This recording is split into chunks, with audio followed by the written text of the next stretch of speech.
best for last. Good evening, Carmen. How are you doing? Very well, thanks. Very good. Johan, you've just come back from Sutherland, which is about a 6-hour round trip. Is that right? Yeah, 7 hours, 800 kilometers. So it's been a long day in the saddle, but happy to be online and getting some refreshing comments from our angels. So thanks, Ray, for hosting me. Yeah, with great pleasure. And Carmen, when I spoke to you earlier, you were finishing a press. So basically where the grapes have been taken out of a tank and into a machine that sort of squeezes the juice out, and out of it comes the wine. So what were you pressing earlier?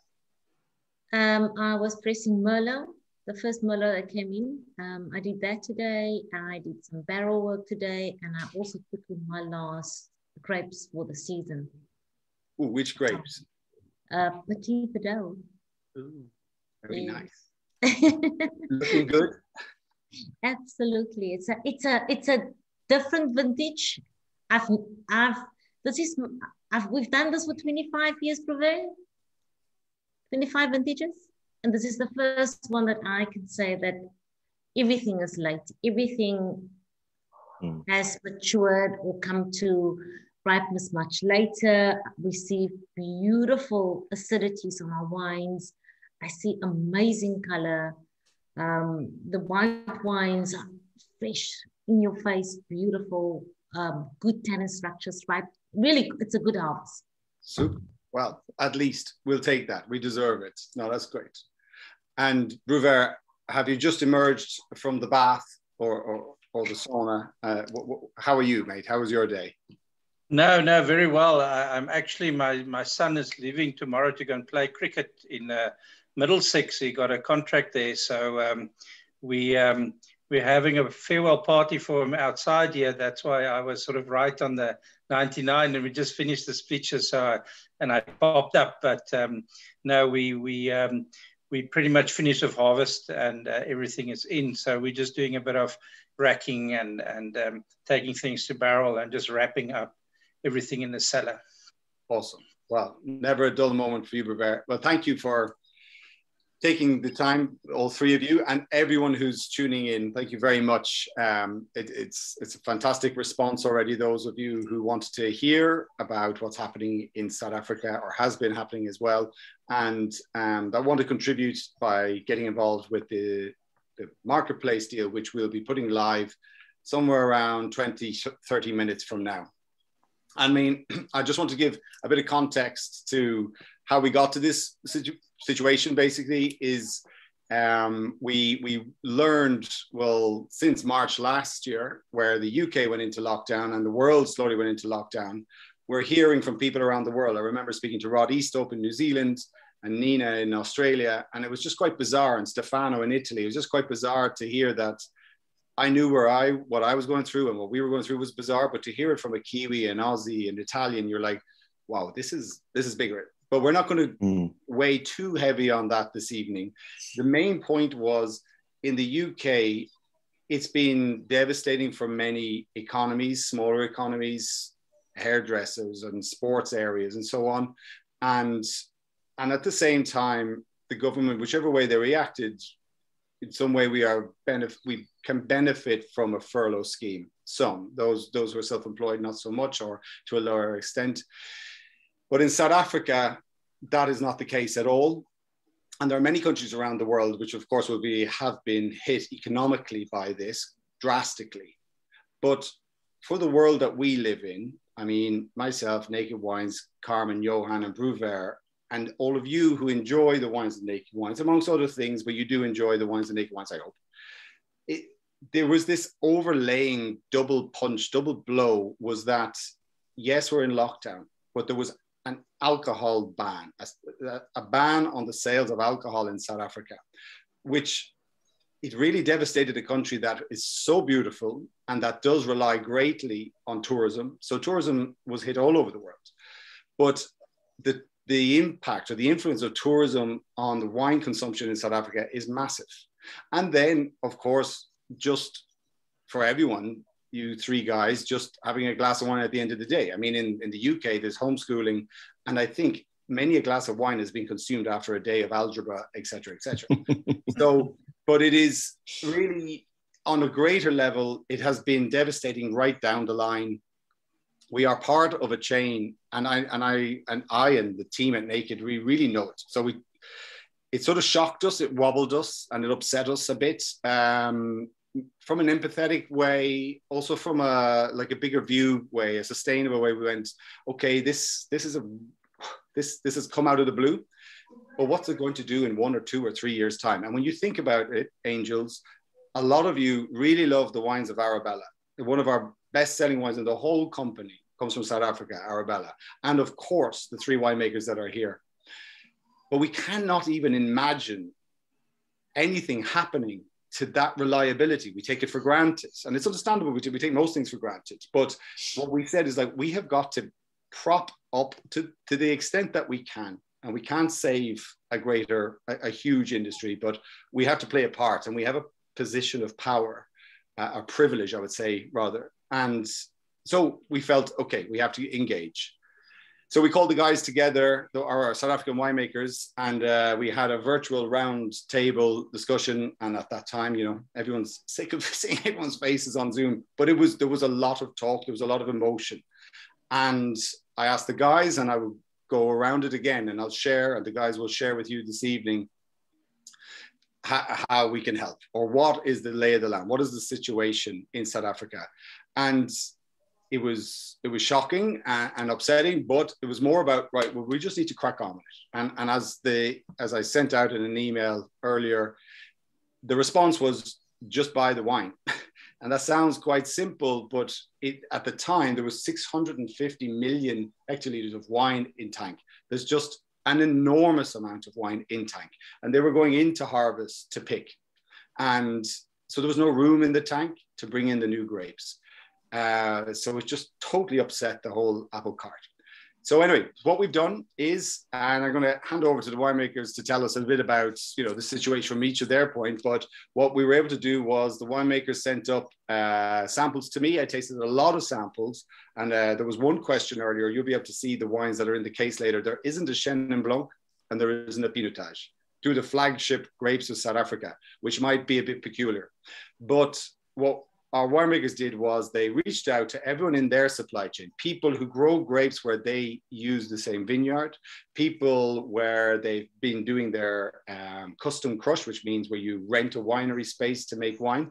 And it's just everybody that we can help, or who has already helped and contributed to getting you 3 winemakers and others where they are today. And so I received samples from all of you. I tasted 22, 25 different samples. And the 6 in the case today, well, they're the best ones, obviously. And in that, Chenin didn't make it. Prouver, you're the Chenin King. Pinotage, Carmen, and Johan, you're just knocking it out of the park. And Pinotage, if it was good, it would have been in the case. But the wines that you've put forward, they're the best wines for this case. So to that extent, we'll be putting that case live in 10 or 15 minutes. It'd be good now just to go around and get a bit of context of what it's like there really. And I would like to draw, comparisons to how we're living our life in the UK, which has been very tough as well. Carmen, can I kick off with you? Can you give us a bit of context to, what it was like, say, March last year, how it's been going through the year, and what has been the main effects so far? Thank you, Ray. Hi, Angels, everybody online. I think if you look back, on the 23rd of March last year, we had our first lockdown announced, or not announced, it actually kicked in, I think. And I don't think anybody expected a year later we will still be sitting here wearing masks. It became a norm.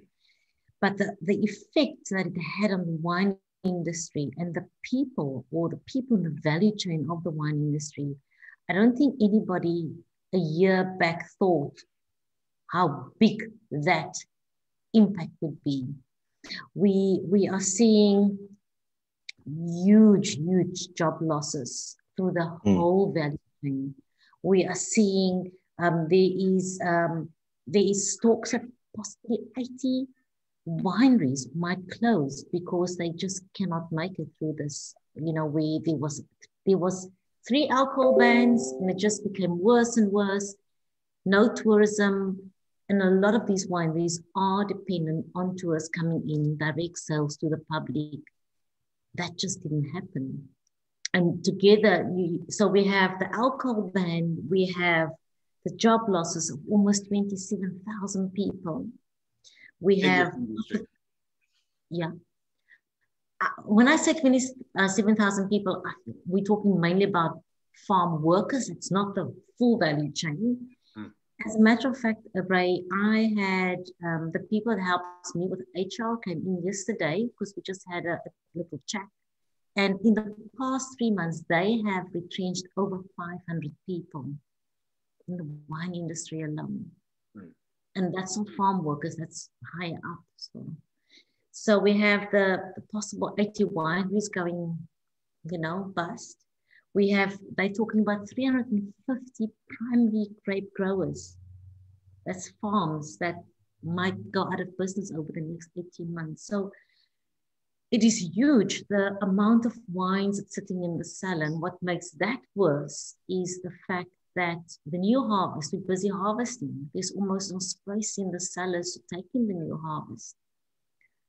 I said earlier that it's actually a fantastic harvest. It's a late harvest. It's much cooler. So we will have great wines. But if we're sitting with such huge surpluses, we will not get the right money for that wine to reinvest back into our vineyards, to reinvest back into our cellars, and that will have a detrimental effect on the, you know, on the wine industry as a whole. It is, and this is just a minor part, and others around the world, I'm sure, are doing their bit to help or contribute to somewhat propping up the South African industry, wine industry. It is about not letting value fall out. You know, already we have to acknowledge that the quality, the value for money you get from South Africa is, it's brilliant. It is world beating probably. Portugal is your next competitor. But the wines we get from you, the quality, the style, the elegance, the winemaking talent as well, and the personalities.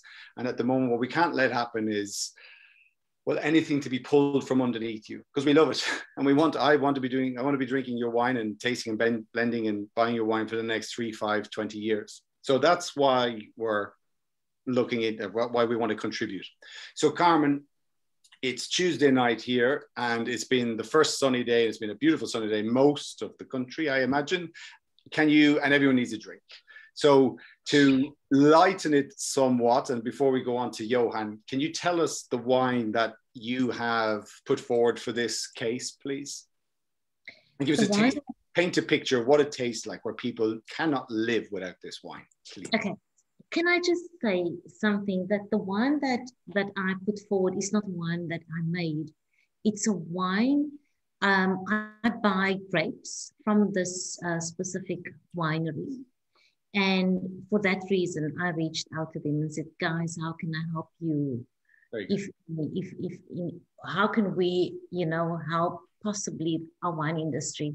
And I told them that Naked came up with this amazing concept. And again, Ray, I said earlier that our governing body for the wine industry, when I told them what Naked Wines and the Angels are looking at, they were amazed at, and just so much gratitude for just the initiative of wanting to help our industry.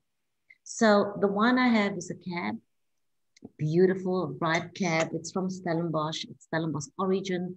So it is full, it's lush. When I smelled it, I came home like 15 minutes ago. So I opened the bottle. I was like so tired. I smelled it. It just picks you up. It's big, it's bold. It has beautiful black fruit. It has just the right amount of wood in it.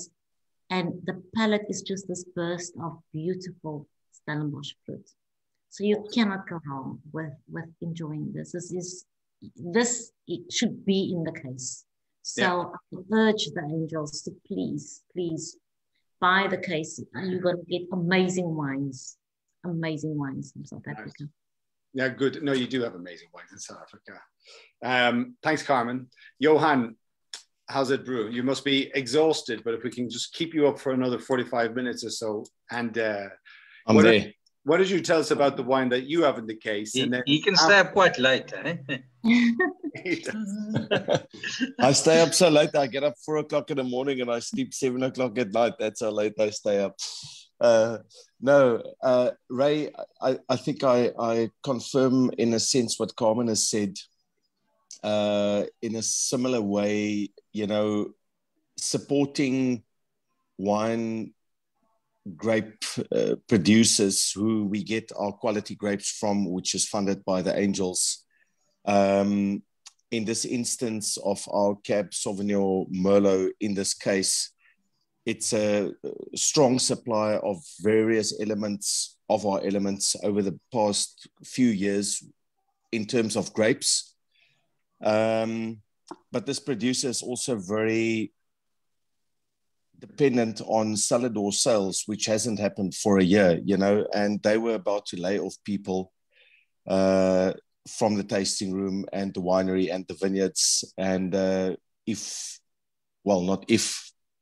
when we make this case happen, it surely contributes to some salaries, you know, and just touching on jobs being lost, Carmen, you know, I agree with you, but it's not only a job that's lost, it's a whole family that loses income. And by supporting these wines and the South African wine industry, you don't only support a winemaker, you support the trickle-down effect all the way to families who might be losing their jobs. So we've got a Cabernet Sauvignon, which to me in style is somewhere in between our Elements and our Cabernet Sauvignon. We've got a Cab Merlot, which is between the Elements and the Cabernet Sauvignon, and a little bit more muscle than the Elements, but a little bit more warmth, as you would say, Ray, than our Stellenbosch Cab. So great mistakes for vegans and vegetarians. It is vegan and vegetarian. So I'm sure you will find a great recipe to go with that. Yeah, good man. And Johan, you're talking about the cellar door had to close and the off licenses or the equivalent have closed, the shebeens all closed. But what's the relation, or what is the angle from the government where they say, okay, we have a virus, a pandemic, and so everyone needs to stay at home. And by the way, no alcohol, where none of us have had that. No other country no other wine producing country, I believe, has had that. So what is the relationship between no alcohol plus pandemic? I don't quite understand the argument, but if I have to look from their potential side, it would probably be that alcohol induces or accelerates social gatherings. I'm not sure about the terminology or the right words, but, you know, the more people drink, the more they want to get together. And so in their argument, if you take alcohol away, people don't get together, so they don't infect each other, which might be a cause, but I think where we're all at in terms of responsible alcohol use, it's not the case. So yeah, it's a tough one to answer, Ray. I hope I shed some light, but it's not easy. Do you have any thoughts on that, Prouver? Yes, indeed. You know, what I think, just to put it in context, and you early mentioned that, is that we had in the beginning, when we had initial lockdown, they stopped all alcohol sales. That means exports as well. And halfway through that, then they only allowed exports. Now we had and then they lifted. We had 3 of that, and the president is talking tonight, and there's possibly a 4th one looming very soon, because we only sort of starting to look at our 3rd wave now. So, you know, we've already had 3 of these where they close all the wine farms, where they close everything, and you can't sell alcohol. You know, and the effect of that is not just you know, the wine producers, but also the restaurants. You know, and somewhat, and they affect so many people along the value chain. So, you know, the arguments, I think, to be quite blunt about it and honest, the easiest thing to control is alcohol. Blame it for that because it covers up a lot of things that they haven't done. And alcohol has become, in a way, and that's, a lot of people agree with me on this, has become a scapegoat to the government into doing something where they failed to do the right things that actually would have made a difference. So, in a way, our industry feels that we've been used as a scapegoat for some of the inabilities or inefficiencies of the government to have sorted out the health system properly and dealt with it in the real terms. It just Carmen mentioned that the amount of people, the families, if you lay off a cellar worker or you lay off a winded worker, there's 6 or 7 people dependent on that person. So you're affected so far down the line. And, and I think that's where the devastation comes in. And we're starting to see the real effects now. It's not just, it's going to come, the actual aftershock and the hangover from all these decisions is starting to show now. Nice one, Bruver. I think you summed it up well. And I think there are many comments in the chat room as well. And it is the same, of course, in the UK, that we must protect our NHS, our hospital service and care workers. And it can be said that a Friday drunken night would put pressure, accident and emergency, A&E, and, there would be some argument to say, and that's what I wouldn't want it to be sort of this discussion to be too weighted one way or another. And you're trying to protect the overwhelming effects on those that are trying to save lives.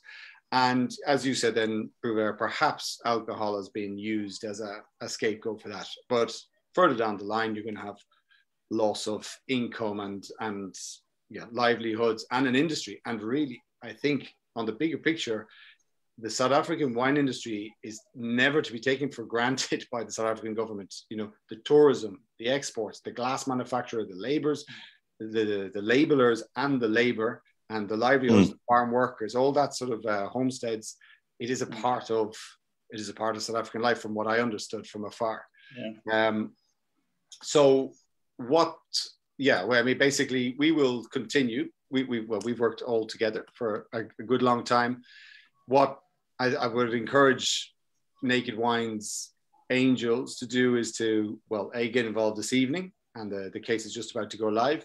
But also in the next month or so, even if it's just one bottle, just pop it in your case, whatever bottle it is from South Africa, even if it's in a supermarket, it's your loss, but you should just add it in. It is just acknowledging it is a big industry that we need on our side. So you're able now, it's 8:25. So that case has just gone live. You should see a link popping up in the chat room. So if you click through on that, you'll be able to, put in a pre-order. So it's a 6-pack of wines, and I'll just go through them quickly. Johan, you told us about yours. Carmen, you told us about yours. And Bruver, I'm going to come back to you to talk and wax lyrical about your Syrah. But what we have is from Faisal and Kobe, a Merlot. So it's more by Merlot, brand new, that they've been working on, and they put it forward for this case. I can describe that one. It was the kind of Merlot that we were looking for a long time. It's got that sort of nice blackberry, blackcurrant character, nice soft mouthfeel, and easy drinking style. But that Murbai, I think, has a style that they all follow this thread of, actually it's a bit like lots of South African wines where somewhere between the old world and the new world, it's sort of this sort of easy, rounded, and bit of rusticity and a bit of ripeness. So that's your Merlot from them, from Faisal and Kobe. Then Richard Kershaw put forward, so he didn't make this wine, but he consulted on this wine. He makes his wine in this winery where this couple owns, and that they've been hit big time by the tourism trade, the lack of tourism trade, and they were just getting up and running. And when he sent me this Chardonnay from them, of which they've been sort of shadowing him, and Richard Kershaw makes outstanding Chardonnay, really some world-class Chardonnay. They've been shadowing him. He sent me a wine which he didn't make, but it would help them. And I tasted it and I was like, that's Kershaw Chardonnay. It's almost in his style, the way they have done it. So it's beautiful, beautiful, slightly oaked Chardonnay from let's say it's from Richard, but he didn't make it. He's sourcing it to help others out. And the wine I'm drinking here tonight is a Merlot from Richard, and that is a bigger, richer style of Merlot. It has depth, ripeness, and it's a beautiful wine. So, and then Breuvert, I'm going to ask you to talk to us about your Syrah, but those 6 wines are in the case. I think it's about $61.99, something like that. You'll get 29% discount from the market price, and the wines will arrive in the UK. You'll get it around September. So it's a big ask for you to dig deep and just sort of help those that need it now. And we transfer the funds to them now, as into the winemakers now, and you will only receive your wine in September. So it requires a little bit of patience, but the quality of the wines is awesome. It is worth, and actually you're going to forget about it. And then you're just going to wake up one September morning and the kids are back at school and everything gets a bit gray again. The clocks go back and you go, what the hell? Not yet. And then you go, oh, 6 bottles of wine from South Africa. And then you realize that you did a good thing and you feel good about yourself. You have a little dance. So Breuvert, can you tell us, so that link, if we're going to continue to post it in the chat room, and then you get it in there, and also tell your mates. Breuvert, can you tell us a bit about your Syrah? This is B. Vintner's Syrah. Correct. B. Vintners is a collaboration between myself and my cousin. Breuvert, B stands for Breuvert, which is my name, and which is his second name. Our mothers are sisters, so that's where it comes from. And we make B. Vintners in a small little cellar close to Raad's Family Wines. And there was about 6 young winemakers making wine in this little cellar. And what we did is we took Shiraz that we made, and we took from the other guys, and we then made a blend, a component to make the final wine. Right. So we helping younger winemakers, and obviously where they come from. It all comes from the same area. Yeah. And I think maybe about before the wine is that we haven't talked about that, but you know, I think for consistency and for the future, we need to make sure our grape growers are secured. And I think this whole project, if you take it, all the wines here, you can see the underlying theme is to make sure eventually that the grape growers survive, and that people, because what's been happening, people have been canceling their grape contracts. They've been taking less grapes. And what does the farmers do if they can't sell their grapes? Where does the income come from? And that's our security, is our grape farmers, because they will produce the wines for the future. So in this B. Vintner Shiraz, we have gone down and made sure, because we actually got the Shiraz from the same producer, and to make sure that, you know, that moves on, and that we could all buy for 2001, this current vintage, that we didn't drop our contracts, that we kept our volumes, and that we help him to sell all his grapes. So there's definitely that element to the wine as well. It's all grown on decomposed dolomite granite. And what that gives to is that the wine has this wonderful, and I have it here, I'll show you the little sample, and it's not bottled, it's still in tank. So we just went to draw Gavin, my cousin, just drawed it for us. And what you have is that beautiful red berry fruit. You have that violety, that soft white pepper spice, but you also have that richness. And what granite soils give you, in not just Shiraz, but is that very silky, soft tannin with great acidity and freshness and minerality. So you have this lovely sort of richness in fruit, soft white pepper spice, that lovely violety coming through. You have silky, soft tannin with richness, but then at the end you get that nice freshness, great acidity with minerality. And it's so well balanced, and you know, that's great that Ray, that you picked this wine, because I think that, except for being a great wine, and all these 6 wines in this case, I can assure you will be great, although I haven't tasted it, but is that, you know, how far you go down in helping the farmer, the young winemakers, and the producers on the other side, which then affect the workers, and as it goes down. So, you know, I really think that supporting this case, you affect a lot of people's life across the value chain of the South African wine industry. No, that's awesome. Yeah, I mean, It does. It makes it taste better when you know you're doing something good. The people are asking where you can make the bid. So you just go to nakedwines.com/marketplace. The page will pop up there. You bid once. We're sort of looking just to do one case per person at the moment, so we can spread the love, because we want as many people to be part of this. We are and always have been a community, and that's how, you know, basically we all got together on a Zoom call initially. So I tell you what we'll do is what I'd like to do, what we started doing about at the beginning of lockdown and doing these Zoom tastings. I wanted to show some of the angels, some of the wines that I've been tasting during the week. So guys, if you don't mind, I'm just going to pick up this camera, move towards the other side of the kitchen and show some of the samples I've been tasting that you guys often send me. And then we'll come back and we'll have a bit more of a chin wag and we'll look at the Q&A, and I'll get a few more people involved, and then we hopefully are drilling through the number of orders of the case. Okay, so this is going to be a massive feat. I've got an external camera bouncing on there, which was not the case before because the camera on here is not looking so smart. Okay, so this is what we call raise empties. So you can see from the number of bottles there, it's quite a number of samples that come in. I'm going to just take you through a number of them that I think will be of interest for you. So there's a good deal there. A lot of those are Spanish and really good quality. So I'll taste those over the next 2 or 3 days. But just for those who know Serena Cordero, who makes wine in Italy, but also makes wine in Moldova. Have either of you three ever tasted wine from Moldova? Yes, I have. Of course you have. Sorry, yeah. And so this is Serena's Chardonnay. So she does a Pinot Grigio and then Trees, which is a blend of the three. And but this Chardonnay is, it's absolutely, actually it's slightly oaked. And then what I've been discussing with her is about, like, how about you turn up the dial on the oak?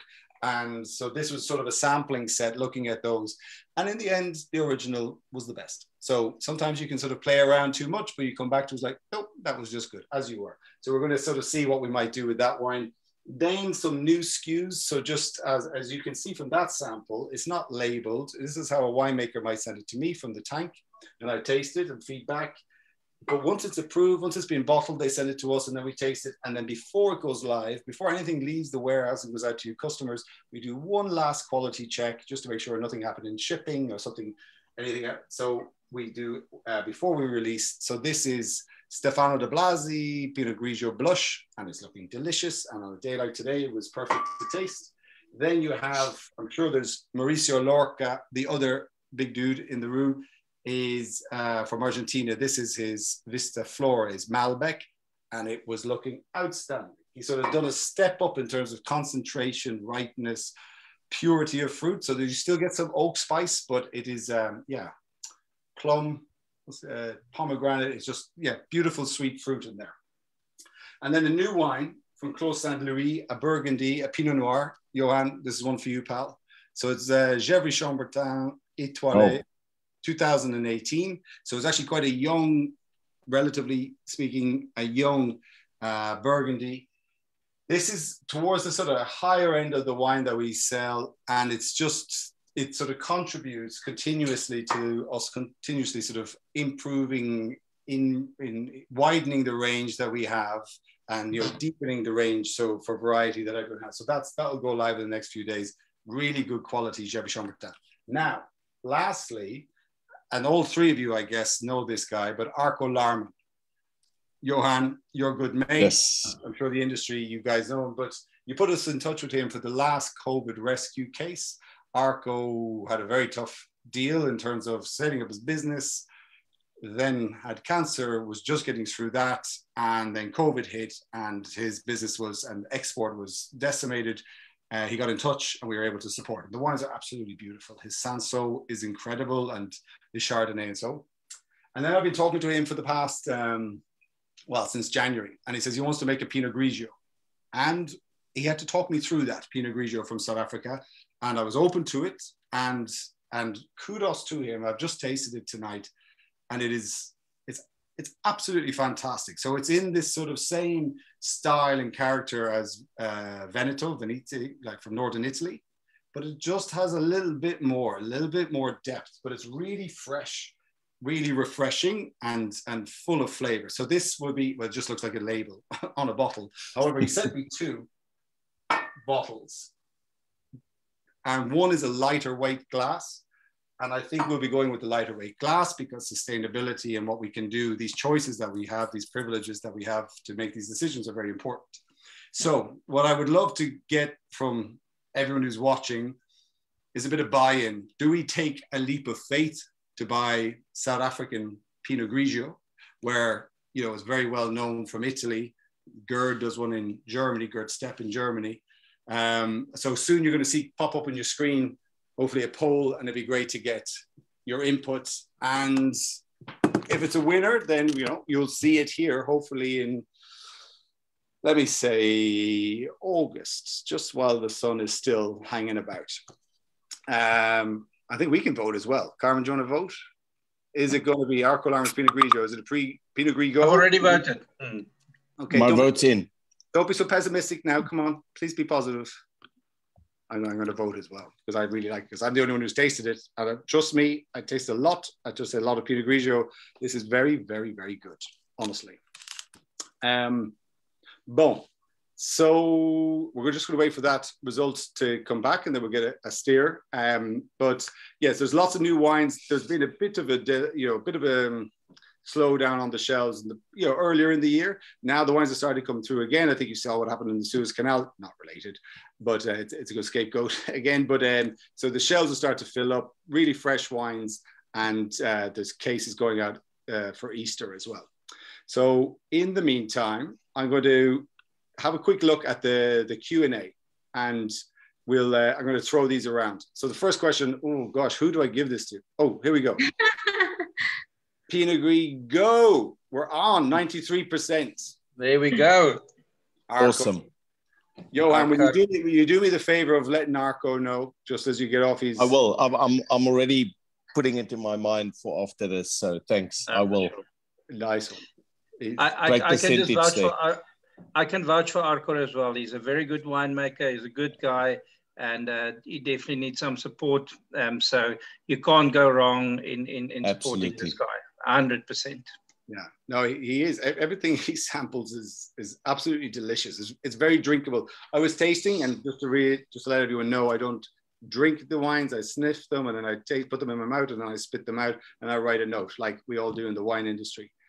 And I was tasting that, and it was about 5:30 or 6, and it was nice and warm. The sun's just coming out, and I was like, oh God, that is dangerously slippable, downable. But it didn't happen.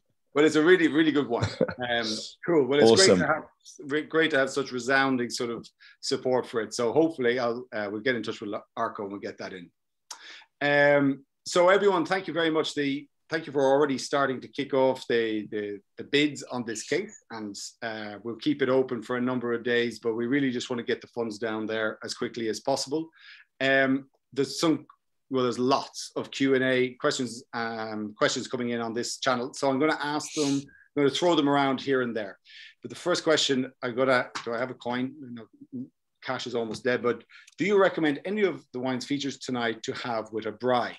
And I'm talking to 2 Bry masters. Well, 3 Bry masters, Carmen. How are you on Bry, Carmen?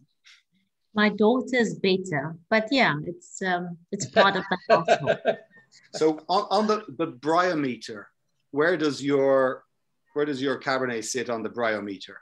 Is it perfect for Bry, or is it perfect for something else?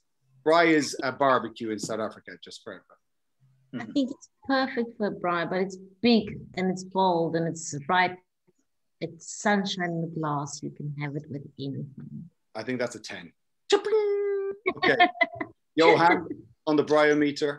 I actually had some rump steak after this long day this afternoon, or late afternoon, early evening, tasting the Cab Merlot. And I don't often bry rump. I would normally go for ribeye, but the rump was just really meaty and almost gamey in a sense, and it went really well with this Cab Merlot. So yeah, I would say 9.5, 9.75 out of 10 on the bryometer.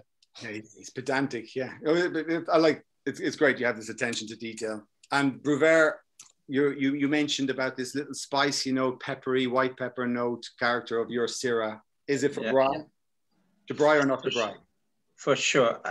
If you can get some ribs, or you can get a steak like a rib eye with a bit of steak in it, or a tomahawk, something like that. It's just going to be great. And that, I mean, Shiraz is that just remember, braai in South Africa, we don't do it on gas. We do it with proper wood, and get that really nice smoke into it. And I think Shiraz just it's a match made in heaven. So, I mean, I just came from a braai and I had this wine. So I can tell you in the last 40 minutes I've tried it and it kind of worked. Very good. Okay, that's testament.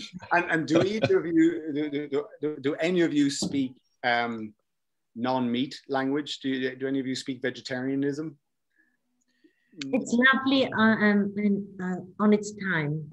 But my daughter always says, I'm so glad I'm meatitarian, not a vegetarian. So if I do not cook meat for any night, it's like, why are we having salad? So okay, well, we'll skim over. I'll say something like a baba ganoush, roasted aubergine on the barbecue, and they sort of crush it up, and pomegranates in there, and some olive oil. So that always works, in my opinion. It's always delicious. It'd be good. Flatbreads. Trust me, guys. Next time, I'll dare to make something like that in South Africa. I'll get escorted back to the plane.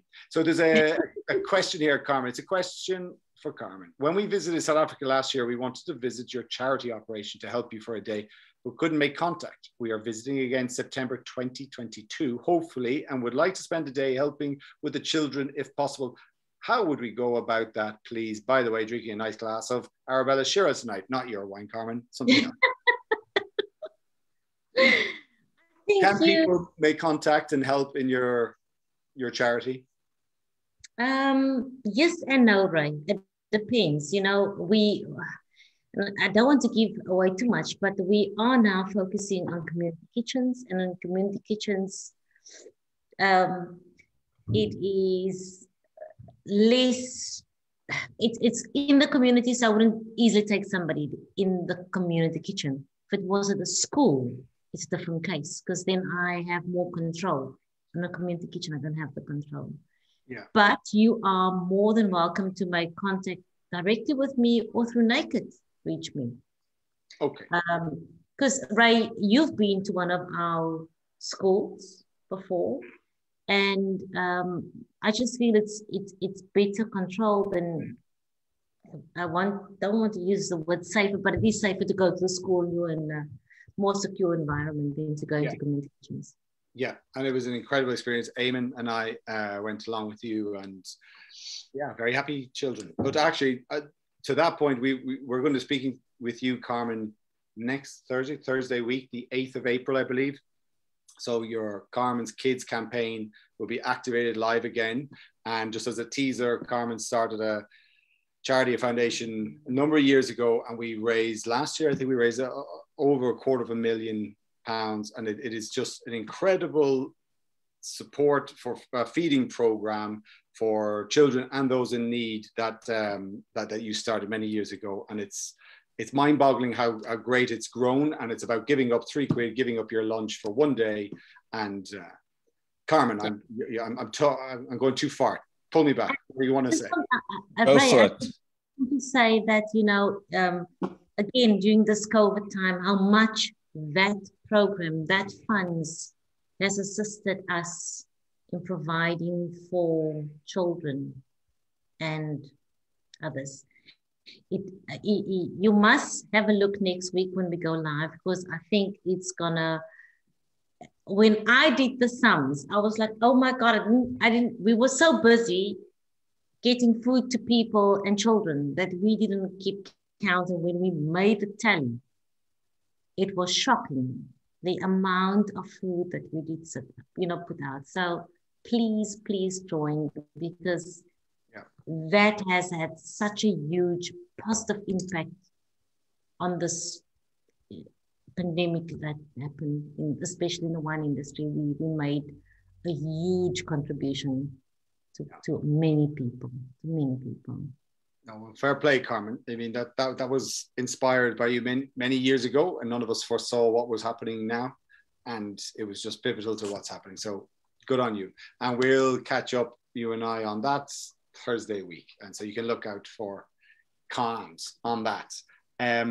So a couple of people are asking, can they buy more than one of these cases? The answer is yes. Now we've opened it up. And tasting the two wines that I have. I didn't tell you about the Chardonnay, actually, from Richard. I said it was very much in his style, but maybe just because I fancy a slug of Chardonnay, I'm going to have a taste of this, give you a little tasting note. Whereas I said the Merlot was deep and big and rich, more so than many of Richard Kershaw's wines, because he didn't make it, but it's going to come in sort of from his source.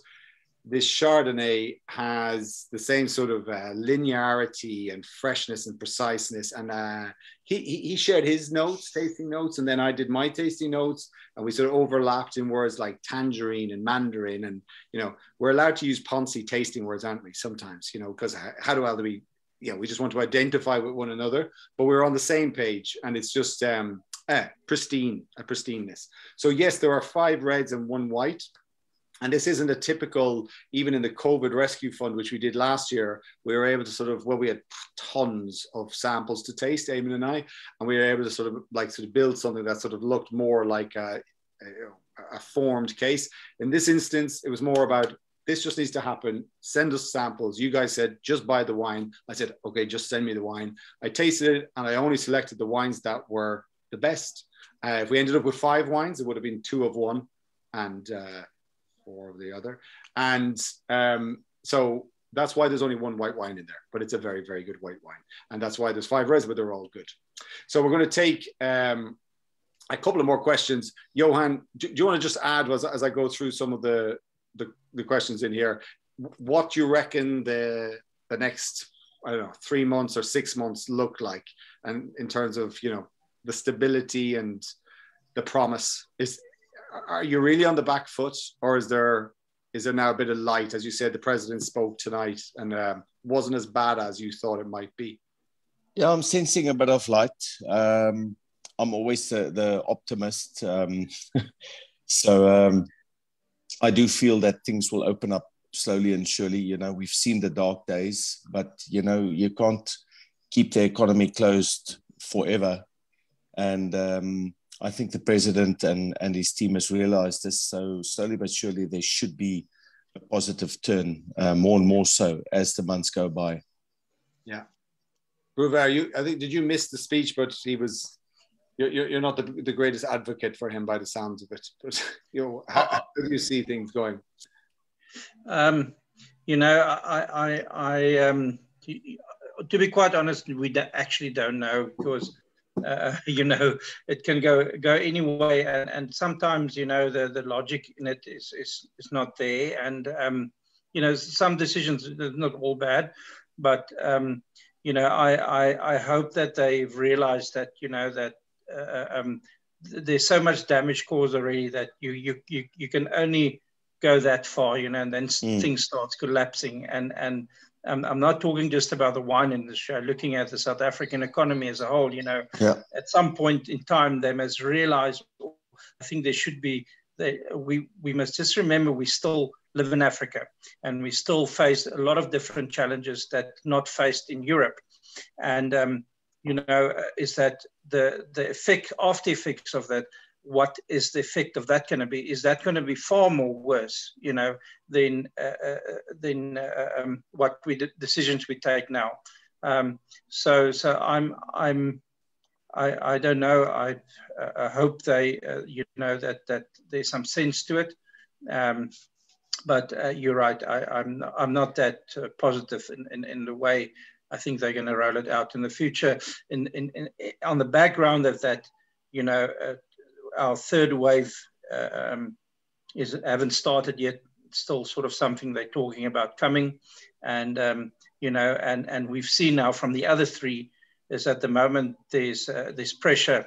The alcohol industry is the first one to take the hit, whether it's justifiable or not justifiable.